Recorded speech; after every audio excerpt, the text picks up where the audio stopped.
Libraries are really essential institutions in a democratic society.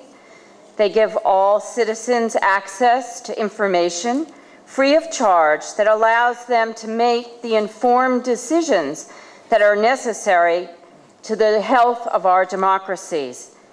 They serve students, pensioners, business people, anyone who is looking for access to information, regardless of their income, profession, level of learning, and now regardless of where they live. It is a special privilege for me to represent the America for Bulgaria Foundation today. As you all might know, this event was made possible because of the support that our foundation has been providing for the original launch and continuing implementation of the NALIS project. This project has been active for 4 years and is focused on the establishment of the Academic Union Catalog in Bulgaria, known as the NALIS Catalog, as we like to call it, and has encouraged the development of the network of the university libraries in the country. As Bulgarians, all of you have to be proud of the achievement of the project. Дигиталната сбирка на Българската национална библиотека отдавна е факт и се използва активно от всякакъв род читатели от страната и чужбина. Отчитаме вече средно между 500 и 500 посещения на ден, особено активни през почивните дни. За същността и структурата на тази библиотека вече са направени немалко съобщения. И в това отношение дължа благодарност на колегите си Анета Дончева, Цветанка Панчева и Марина Василева, които представяха по различни поводи и от различни гледни точки съдържанието. Както може би вече е известно, съдържанието, което дигитализираме, може условно да се раздели на две големи групи, всяка от които има своята солидна мотивация – културно наследство и продължаващи издания. I'm sure you have heard a lot of loose talk about the death of the book and the obsolescence of libraries. That, of course, is nonsense. People don't understand how important the printed book as well as the electronic book continues to be.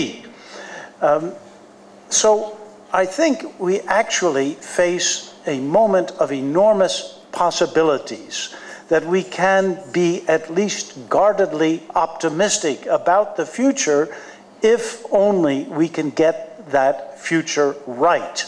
Въпросът ми е как можем именно да работим за доближаване на книгите и ресурсите, които се предлагат именно през дигитализацията, до учениците и до младите хора, така че да развием желанието им да четат и да използват тези увеличаващи се ресурси и възможности, както в България, така и в Щатите. Може би може да чуем хубав опит и идеи и от двете места. Благодаря.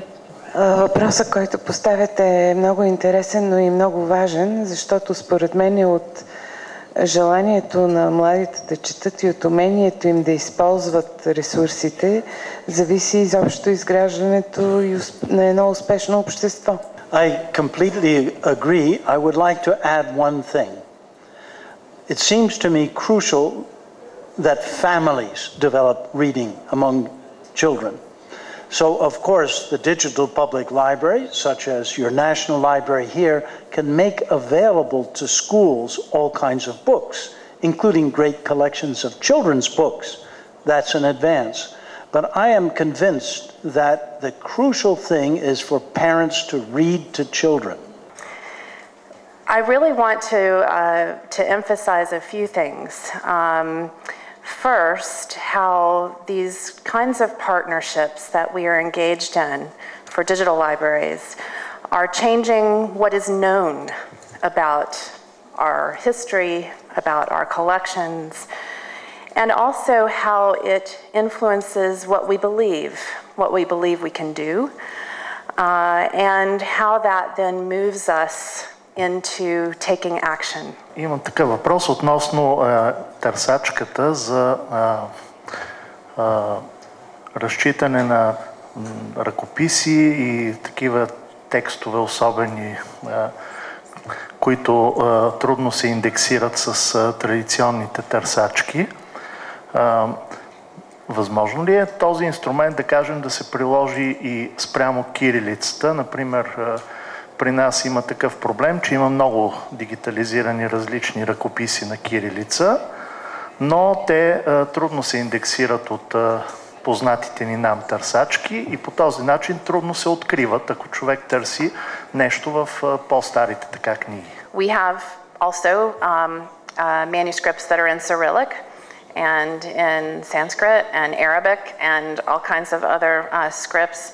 And what we hope to do is to provide a transcription engine that can work with all of them. This has not yet been developed, but it is a goal of the project. We have been digitizing collection and partner collection since the mid-90s on small scale and, if I say, some opportunistic options because of funding or specific interest. We digitized manuscripts, photographs, maps, but now we are moving more into large-scale digitization project. The two biggest one are newspaper, all Hebrew Jewish newspaper from around the world. We have now about 1 million pages in that project.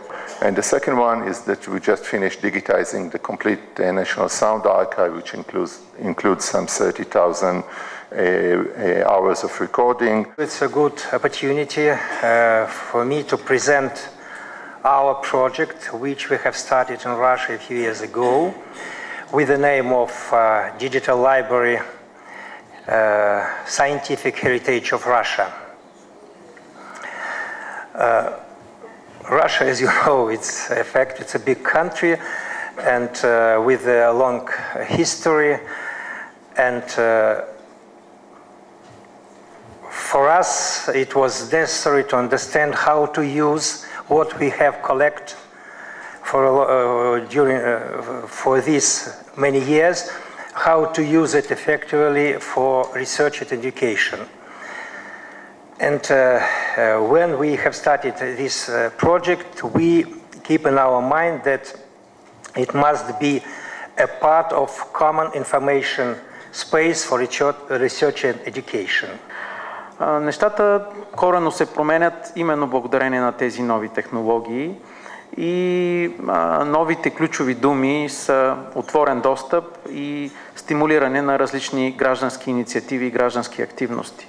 Тоест от едни институции, които предоставят достъп, архивите, а и музеите и библиотеките все повече започват да се трансформират в институции, които стимулират различни граждански активности за използване и преизползване, ако мога така да преведа на български use and reuse на информацията, която съдържат нашите огромни колекции.